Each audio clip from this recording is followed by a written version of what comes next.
Hey bro, this video is for when you don't know what exercises to do. We're going to divide into 3 sections: push, pull, and release. There are 3 exercises for each of these categories. Push. Number 1. The first one is at home, and for push, I'd recommend obviously the push-up. It's iconic. Everyone does it. Everyone knows how to do it, and if you don't, it's very highly recommended you do. It's a very easy exercise to push to failure, and there's a lot of different variations, both easier and harder. If you're starting, some easier variations would be the incline push-up off a wall or off of a high chair or something, with your chest higher than your body if you don't really have access. You can also do the kneeling push-up, and then the middle is the normal push-up, body parallel to the floor. And then it can get harder, evolving into a decline push-up. You can also go into different directions, I guess. You have the easy incline kneeling push-up, then they both meet here. The normal push-up branch, it could branch. The decline push-up leads to the handstand push-up. And so it's a relatively easy progression.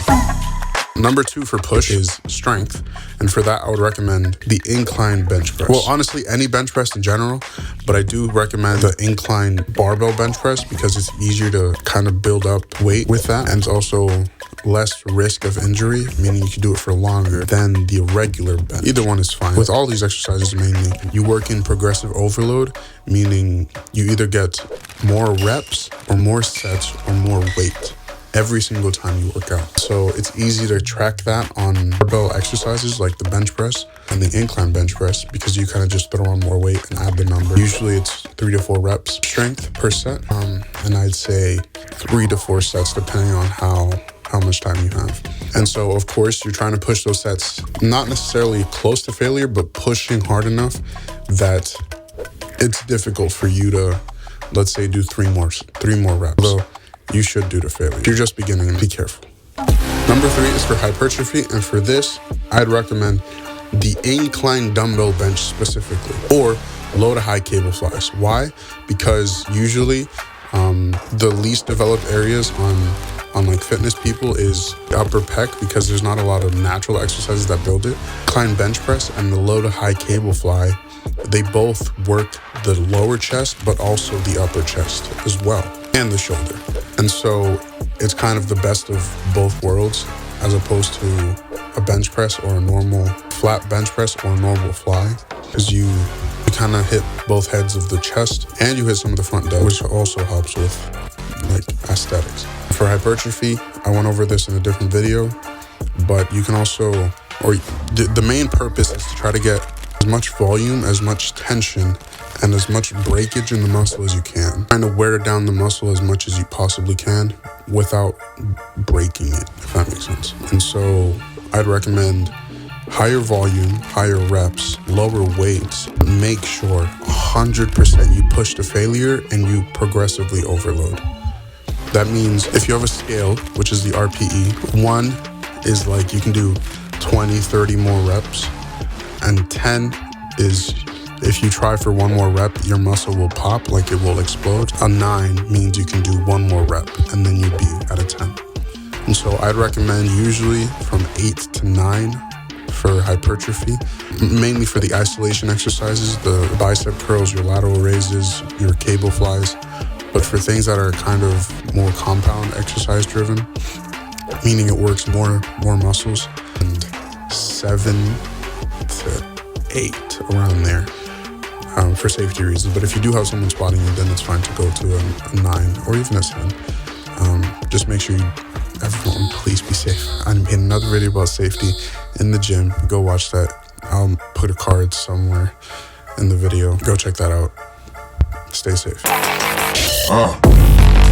Category number 2 is pull. For at home, pull-ups, strength, pull-ups, hypertrophy, pull-ups. I think you get my point. Pull-ups are an elite exercise. Anyone who says otherwise has failed. At home, they're the easiest thing to set up. You get a pull-up bar, you put it on your door, and you're kind of just rubbing them out. If you're at the gym, if you can't do any pull-ups, you can throw a resistance band over a pull-up bar, not the one at home. That's very dangerous. It will fall and break. Throw a resistance band over the pull-up bar, put your leg through it, and try to rep out a few of those. Or they do have the pull-up assist machine, which I don't really.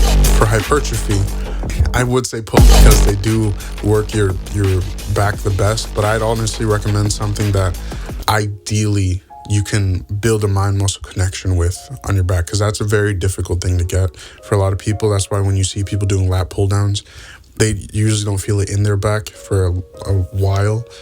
And so I'd recommend other things, maybe a single arm lat pull down, or a normal lat pull down is fine as well. I do pull-ups for hypertrophy because you can't do enough. But once you can do enough pull-ups, then I 100% recommend you do rip out 12, 15 per set pull-ups. And that will blow up your back like crazy. Number 3, legs. At home, body weight squats. You can start with an assisted squat, which would be like holding onto a ledge or a counter or a chair. You build that up to a normal squat. Once you build up to a normal squat, you can build up to an assisted single-legged squat, meaning the same way you held onto something during the normal squat, except this time you do it with one foot. And then that would lead slowly to a pistol squat, and then eventually you can do weighted stuff. It's kind of the same progression again. You can go the weighted direction, or you can go the harder body weight progression. And by weighted, I mean like a vest or throwing some rocks on the backpack and then put that on, things like that, or carry something heavy. For strength, I'd recommend the back squat specifically because one, it puts you in the least compromised position compared to a front squat. A front squat's kind of hard, and it's easy for you to fall forward, especially if you don't know the right form, and you can't carry as much weight as you could on your back. Plus, you look cool as frick doing a back squat. Once you get up to the 300s, oh my gosh, you feel like a god. For hypertrophy, I'd recommend the back squat, good, but it's not that good if you're inexperienced. If you're inexperienced, I'd recommend something like the Bulgarian split squat. Kind of a hard exercise to master, but it is very effective at building that mind-muscle connection with your glutes and your quads. And that's essential for building in any leg exercises, especially the back squat. I love back squats so much. I just thought that was something you guys should know. Peace.